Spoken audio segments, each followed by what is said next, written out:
CAAP YouTube account. Please acknowledge once your name is called. Our presiding officer, Attorney Roberto Martin Benaventura, General Ernesto Milo, and Engineer Gary MJD, Present, ma'am, online. Engineer Arnold Borlado, Present, ma'am. Miss Jocelyn Ching, present, and our end user from the ADMS.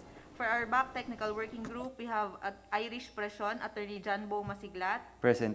Attorney Mark Nestor Mendoza, Engineer Florian Atienza, Engineer Norik Baez, Mr. Present online, good afternoon. Mr. Jose Marie Ilihio, Present, good afternoon. Mr. Alfred Destura, Ms. Jamaica Gregorio, Dr. Benjamin Terencio, and Ms. Cheryl Present Juanito. po. Good afternoon.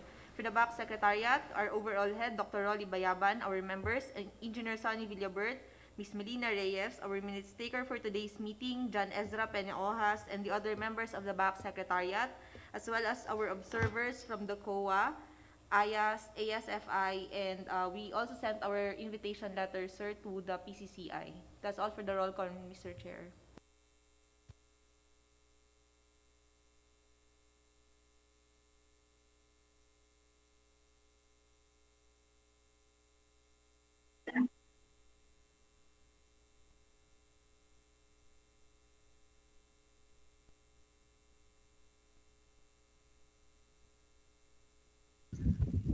All right, thank you, Attorney Irish. We have a request for executive session. Tama ba? Sir, but Ms. Joyce is requesting for an executive, for a face-to-face executive session, sir. But, Okay, and then, andito ba si Ma'am Joyce? yes, sir. Yes, sir. Ma'am, I don't think kahit mag-executive session tayo may ma-achieve tayo. It's best to have a meeting siguro with management.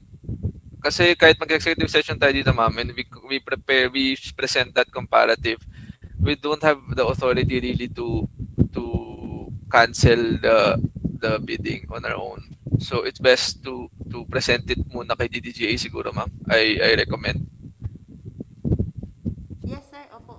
With the end user, actually, the end user should also be there Sir, yes, sir. para mapag-decisionan. Okay, sige. Sir. Alright. With that, let's proceed with the items in the agenda. Number one would be the submission of eligibility documents Yes, sir. for shortlisting for procurement of survey services for the expansion of Roxas Airport. ATMS DOTR downloaded project. Do we have submissions for this? Yes, sir. We have 4 submissions for this, sir. Sige, let's proceed, please. Mr. Chair, may we request our our representatives to be admitted, sir? Go ahead. Thank you, sir.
May we ask our representatives online to introduce themselves and the company that they represent?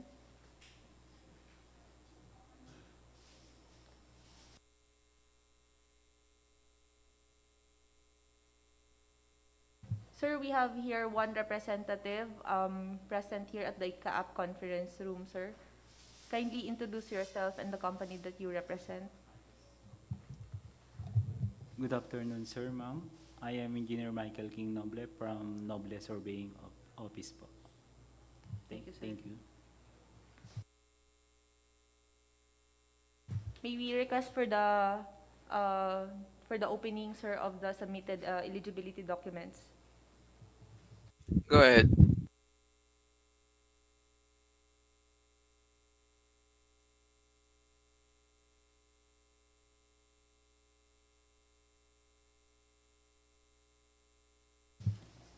Sir, our first submission is from Luis L. Noble, Noble Surveying Office.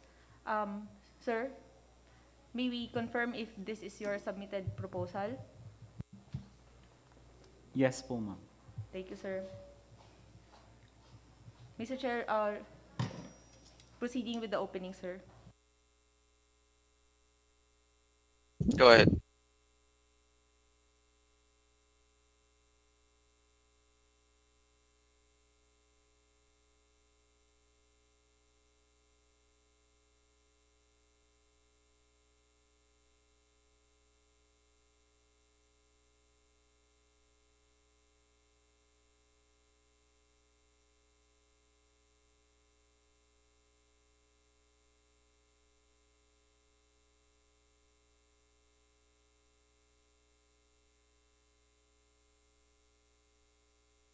Our first submission is from Noble Surveying Office.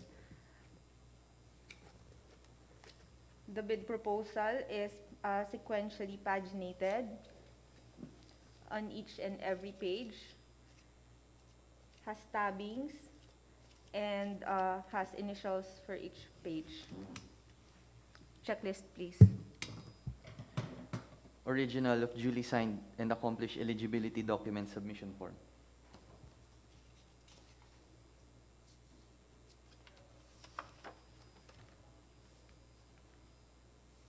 Eligibility document submission form issued by Luis L. Noble, submitted.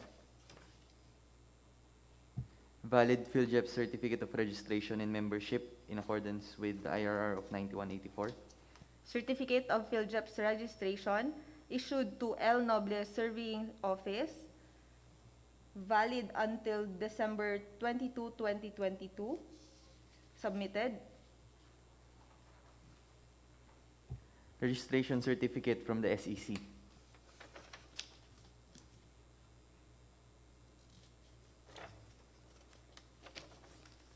DTI certificate issued by registration date May 11, 2020, valid until May 11, 2025, issued to Luis Leal Noble of Noble Surveying Office, submitted. Mayor's or business permit.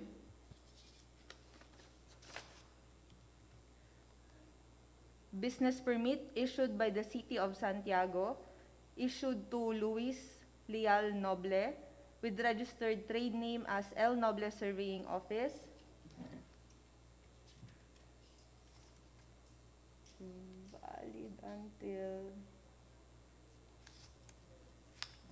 Valid until December 31, 2020, submitted. Tax clearance.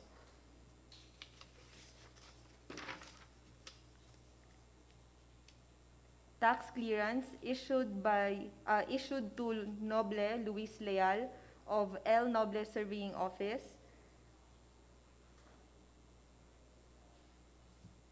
issued last December 14, 2021, valid until December 14, 2022, submitted. Statement of the prospective bidder of all its ongoing government and private contracts, including contracts awarded but not yet started, if any, whether similar or not similar to the nature of the contract to be bid.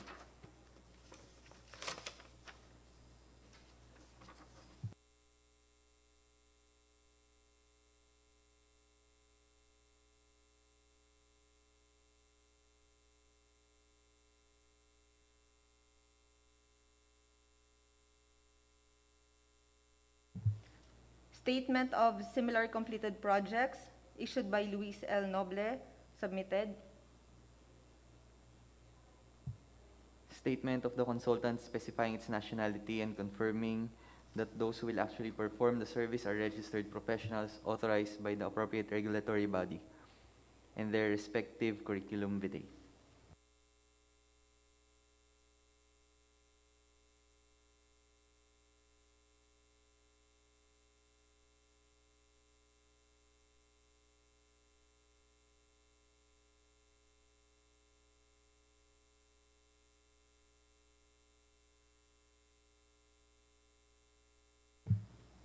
Statement of Citizenship and Professional Registration issued by Luis L. Noble.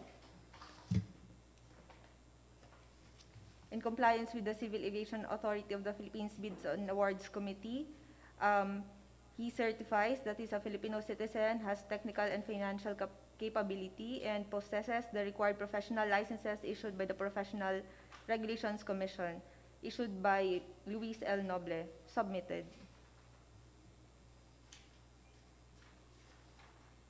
The prospective bidders' audited financial statements.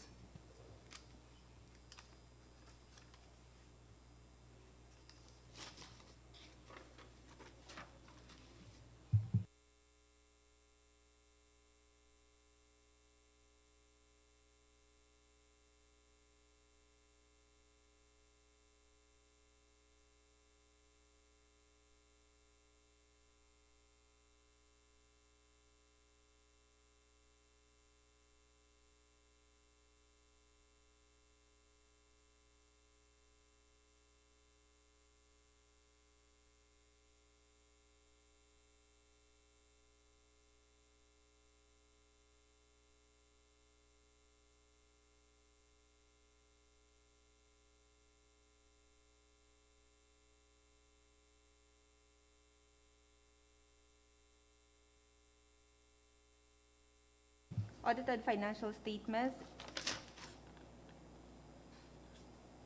issued to Engineer Luis L. Noble of Santiago City, stamp received by BIR April 2, 2021.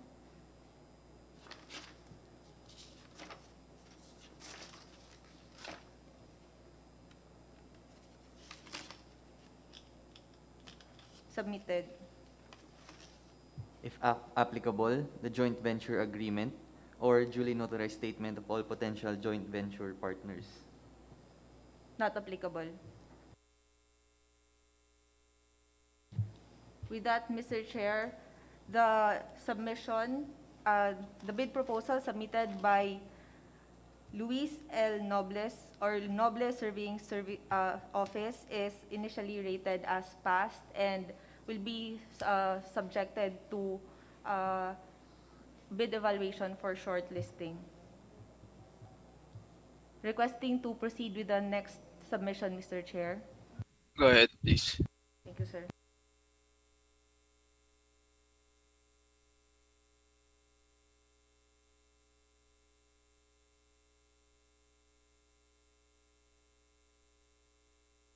The second bid proposal is from BAC Surveying and Titling Services. Do we have representative online? Mr. Chair, may we put on record that BAC Surveying and Titling Services does not have a representative online, sir. Requesting to open the bid proposal, sir. Go ahead.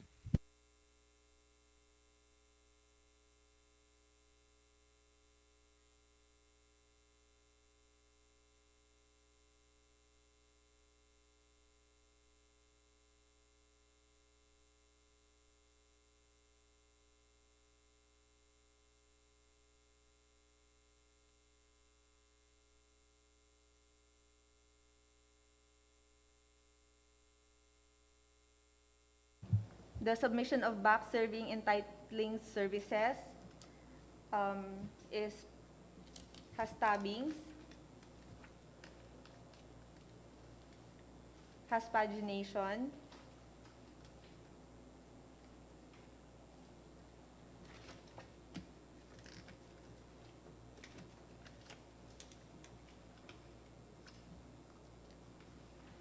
Mr. Chair,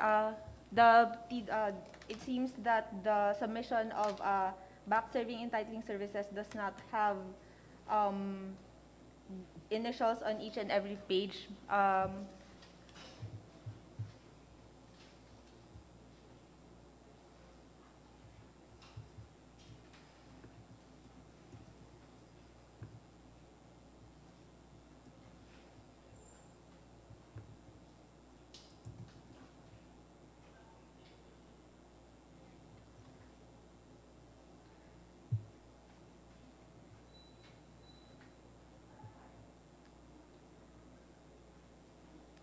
sir, under section 16.4 of the bid data sheet, sir, it is stated that each and every page shall be initialed, signed by the duly authorized representative of the bidder, and the submitted eligibility document shall be properly marked and in each and every page and should be initialed. Bids not complying with the above instruction shall be automatically disqualified.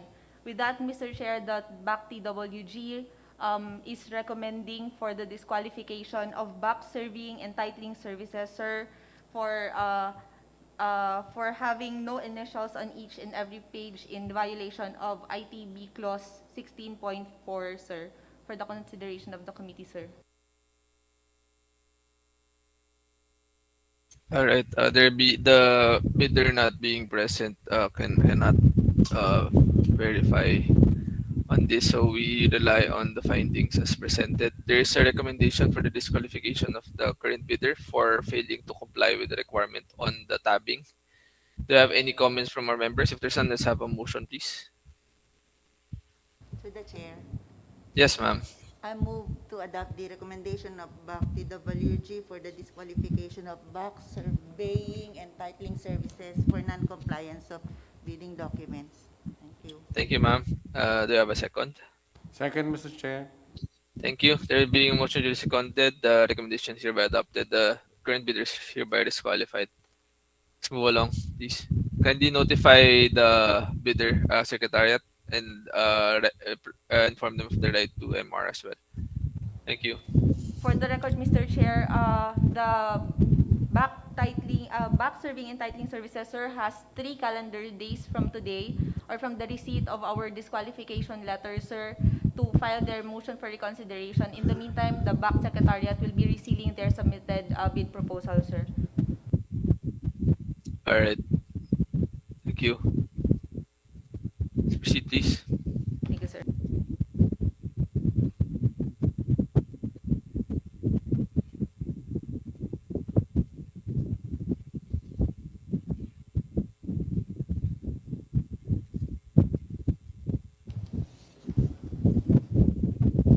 The next bid proposal is from H.O. Noveloso Surveying.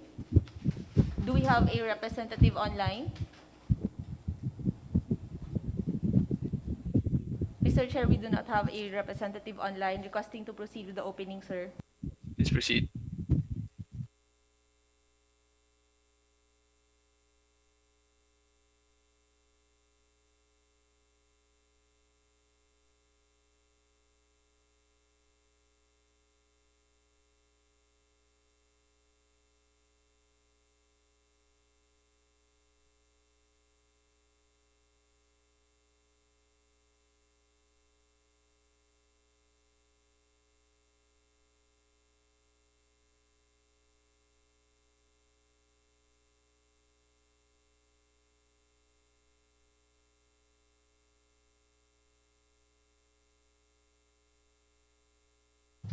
The submitted bid proposal of H.O. Noveloso Surveying has tabbings.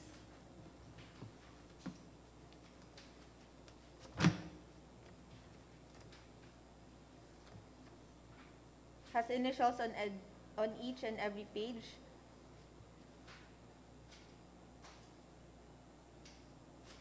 But it is not sequentially paginated.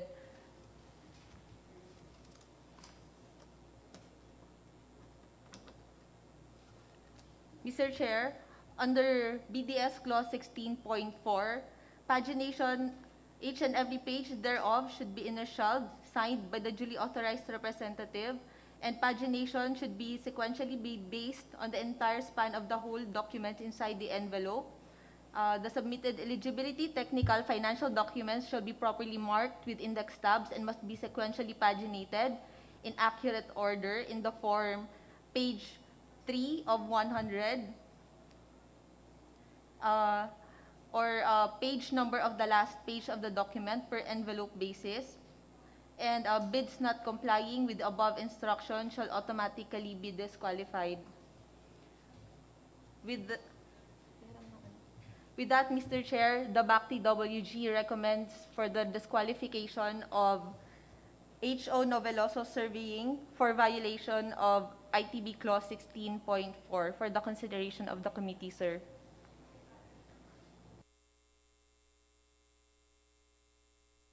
All right, do you have your recommendation for the disqualification of the current bidder as well, for the pagination requirement? Do you have any comments from our members? If there's none, let's have a motion, please. Through the chair, Go ahead, ma'am. I move to adopt the recommendation of BAC TWG for the disqualification of H.O. Noveloso Surveying for non-compliance of documentary requirements. Thank you. Thank you, ma'am. Is there any second? Second, Mr. Chair. Thank you. There being a motion duly seconded, the motion is hereby carried, and the bidder is hereby disqualified. Secretariat? Sir, for the record, sir, we will send a disqualification letter to H.O. Noveloso, and they have 3 calendar days from the receipt of the disqualification letter to file their motion for the motion for reconsideration. In the meantime, sir, the BAC Secretariat will be resealing the bid proposal submitted by H.O. Noveloso. Requesting for to proceed with the next submitted bid proposal, sir. Go ahead.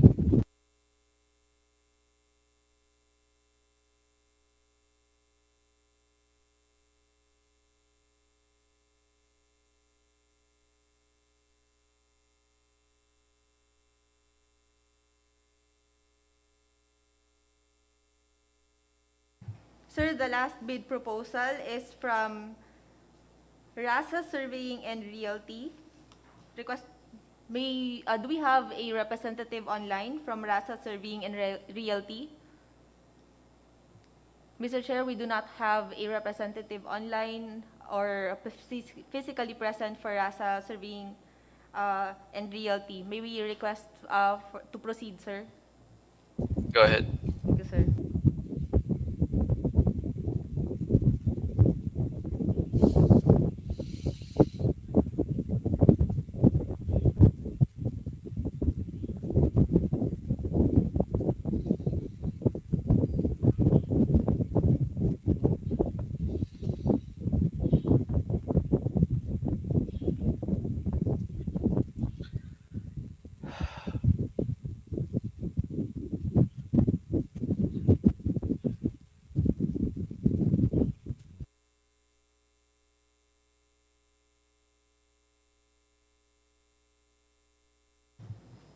The bid proposal submitted by Roxas Surveying Services has tabbings, has initials on every page, and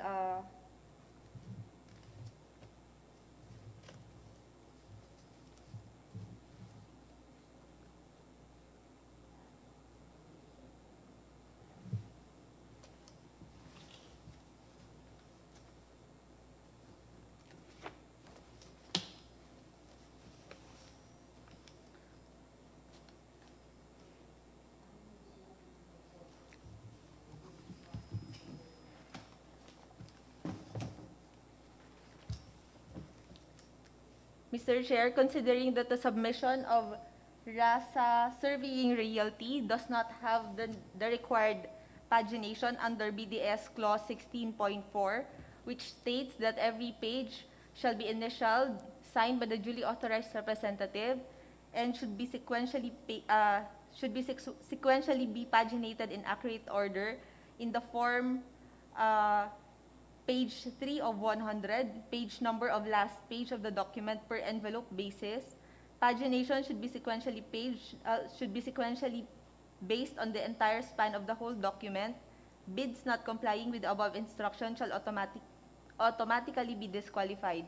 With that, Mr. Chair, the BAC TWG recommends for the disqualification of RASA Surveying and Realty for the consideration of the committee, sir.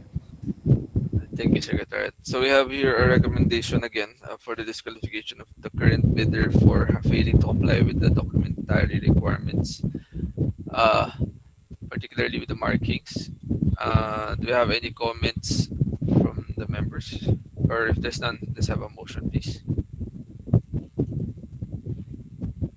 Motion, Mr. Chair. Go ahead, sir.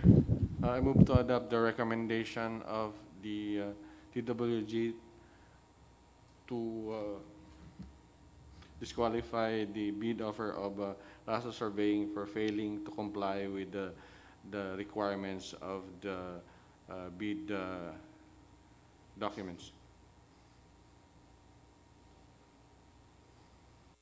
Thank you, sir. Do we have any second? Second, Mr. Chair. Thank you. There being a motion duly seconded, the motion is hereby carried and the bidder is hereby disqualified. Secretariat, just kindly go through the necessary notification for this. Again, sir, RASA Surveying and Realty has 3 calendar days from the receipt of the letter of disqualification. And in the meantime, sir, the BAC Secretariat will be resealing their submitted bid proposal, sir. Sir, with that, the TWG recommends for the submission of Luis L. Noble Surveying Services, sir, to who was initially rated as pass to undergo bid evaluation to determine if it is entitled to be shortlisted for the project procurement of survey services for the expansion of Roxas Airport, sir.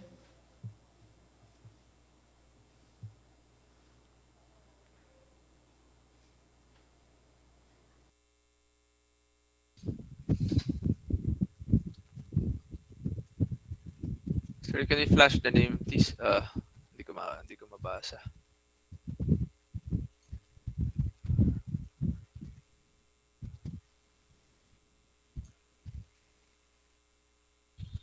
Alright. Ilan lahat ng inopen natin? Sir, we opened 4 bid proposals, sir, but we only have Noble Surveying Officer who passed the non-discretionary pass or fail criterion during the opening of bids, sir.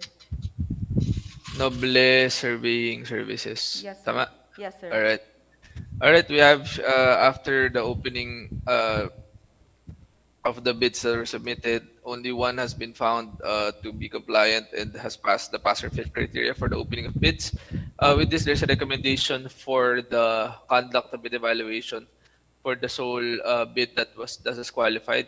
Do we have any comments from our members? If there's none, let's have a motion, please, for the conduct of bid evaluation. To the chair. Yes, ma'am. I move to adopt the recommendation of TWG for the further evaluation of the submitted documents of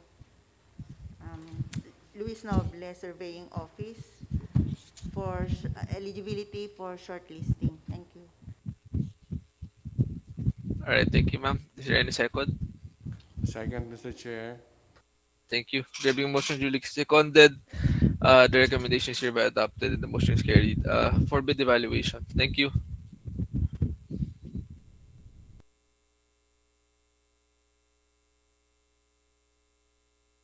All right. With that, let's proceed with the next item, which is the submission and opening of eligibility requirements, eligibility documents for shortlisting for the procurement of consultancy services for the appraisal of land and improvements, including crops and trees for the expansion and extension of Baler Airport. Do we have submissions for this? No, sir, we do not have submissions for this, sir. Baler. Okay. Sir, for the information of the committee, sir, this is the second failure for this project, sir. Okay. So what is the recommendation for this one?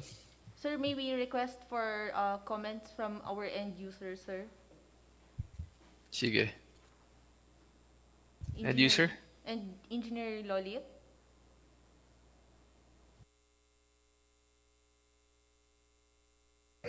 Good afternoon.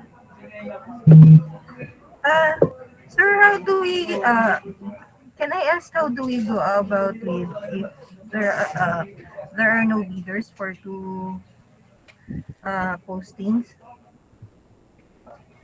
Mr. Chair, if I may. Go ahead. Ma'am, it's either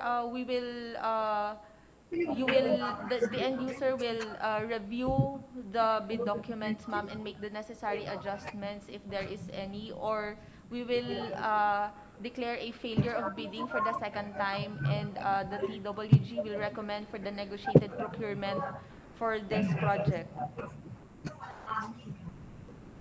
Uh, yeah, as far as we're concerned, the the bid docs has no problems. The problem is with there are no available bidders. We have already reviewed the bid docs last time. So what's the recommendation? Should we go through the negotiated? Meron ba tayong makukuha ng bidders? Sir, for the record, sir, the BAC Secretariat does not have an existing roster of consultants, sir, for the appraisal, sir. We only have one for the surveying, sir. Considering that last time there is also no submission for this project, sir, for the appraisal. Paano pa ganun? Anong options? Sir, Should we post it yes, for sir. regular bidding again? Yes, sir.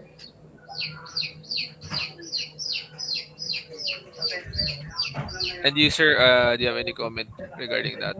Uh, Sir, we know that Tacloban has procured an appraisal services for one lot in Tacloban Airport. Can we consider the appraiser? Mr. Chair, if I may. Go ahead. Sir, yes, sir, we may consider the consultant from Tacloban, sir. We will send our request for quotation, sir. And if the consultant would agree, then we would undergo the necessary procurement proceedings for the recontracting, sir.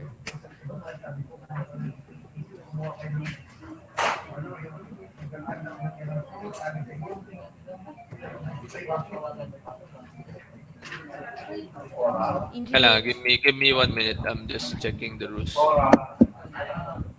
however, sir, the rule provides that there should be at least three consultants or three bidders that should be sent a request for quotation, sir.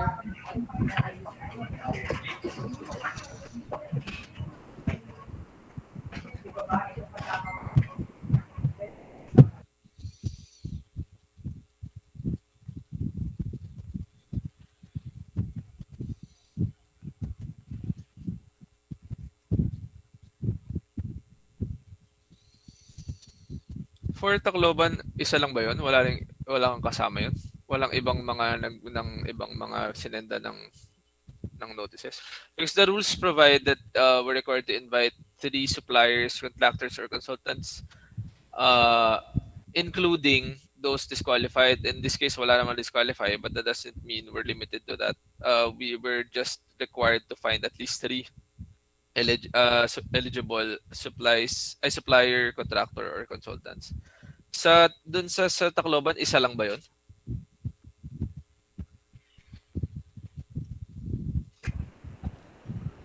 Sir, I was not privy to their back procedure. We were just informed that they have awarded. In any case, we're not discussing Tacloban here. We're discussing how to go about this, because we have an option right now to either, since dalawa na yung failure, we can either conduct a mandatory review and then go through the negotiated procurement, or we can just repost this for a third time, which we anticipate wala rin namang magbibid. So in the first option, required tayo, required yung review required yun, mandatory yun. That was expressly stated by Yusek Banoy during one of the board meetings. So it's not an option. Even if wala kayong feeling niyo wala kayong papalitan, we're required to return it to you for review. And then secondly, you're supposed to provide you're supposed to get 3 suppliers, contractors, consultants, to which we will send the invitations to. Ngayon, that's an end user issue, because wala naman ang BAC, syempre wala naman kaming diyan. Wala tayong alam diyan. Ang nakakaalam niyan should be the end user. Sino yung mga hihingan ng quotation. That's why we're asking you, ma'am. because you're the end user and you have to make a choice right now. Otherwise, kung kami papapiliin mo, most likely sabihin namin dito i-bid lang yan. So kayo ma'am, end user. Sir, we have contacts with the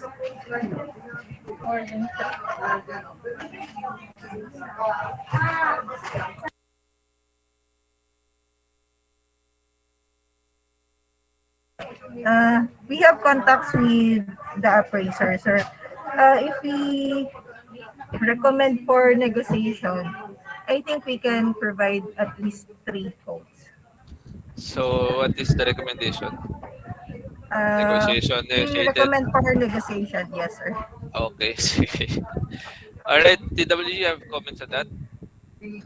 We will adopt the recommendation of the end Sige. user, sir. We will coordinate with them on the list of the consultants that will be sent a negotiation letter, sir. Sige. Alright, as for the members, do we have any queries or clarifications on this? Or further discussions? If there's none, we can have a motion. The recommendation is for the conduct of negotiated procurement in view of the 2 failed biddings for this project. Members? Mr. Chair, Yes, sir. the end user manifested that they can secure 3 quotations for this particular project. So while idea of instead of negotiating or what if we just extend the submission of the bids so that we can shorten the process because You mean, sir, for this, sorry, pakimute muna si Ma'am Ubay. So you mean, Yes, sir, sir. this particular bidding that we're on yes right now, instead of declaring a failure, what if we just extend the submission so we can do away with the process of pwede naman, the- sir. We can do that. But of course, we'll have to check. Meron bang umattend ng pre-bid? Meron bang nag-show ng intent? Bumili ng deducts? None, sir. Because we might just be prolonging it as well by extending it kung wala naman talagang, walang magsasubmit. Walang bumili? None, sir. Yes, okay. Pero yung kasi sir, di ba yung exigency nung project given ng Baler, baka yung election ban, baka abutin na tayo.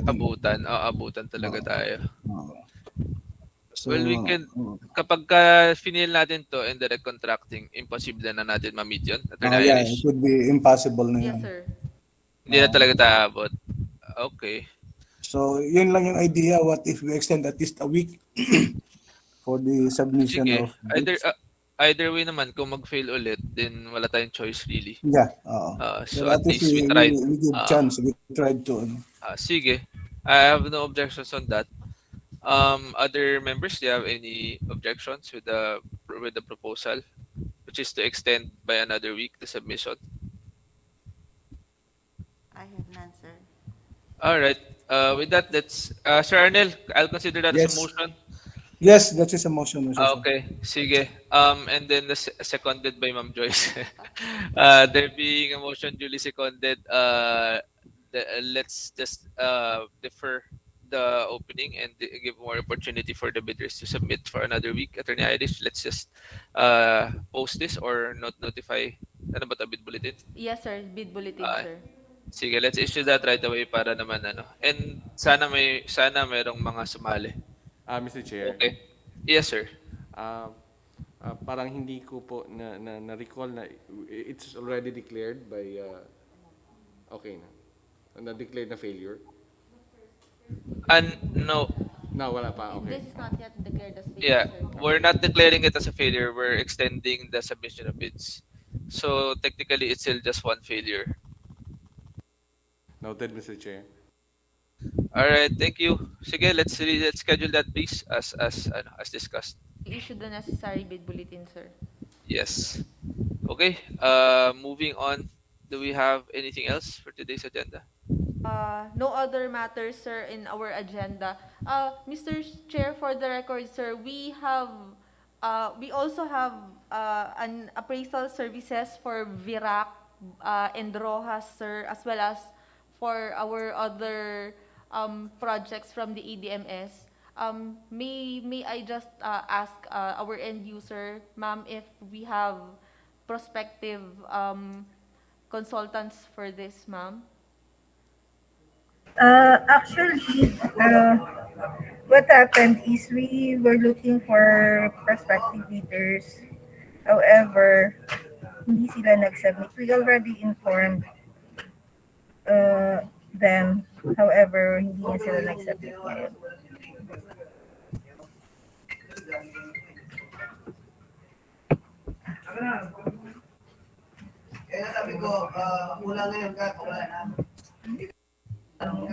So we have prospective bidders. We'll just communicate with them if they are interested. Thank you, ma'am. That's just a heads up, sir, for the end user for the upcoming procurement procurement projects or for the appraisal projects, sir. No other matters to be discussed, Mr. Chair. All right, there being no other items on the agenda, let's already adjourn the meeting. Maraming salamat po for attending, especially our members. Maraming salamat for giving time. So, Secretariat, just inform us of the schedule for the next meetings. Yun lang. Sige. With that, good afternoon, everyone. Good afternoon. Thank you. Thank you, Good sir. afternoon. Thank you, Mr. Chair. Thank you po.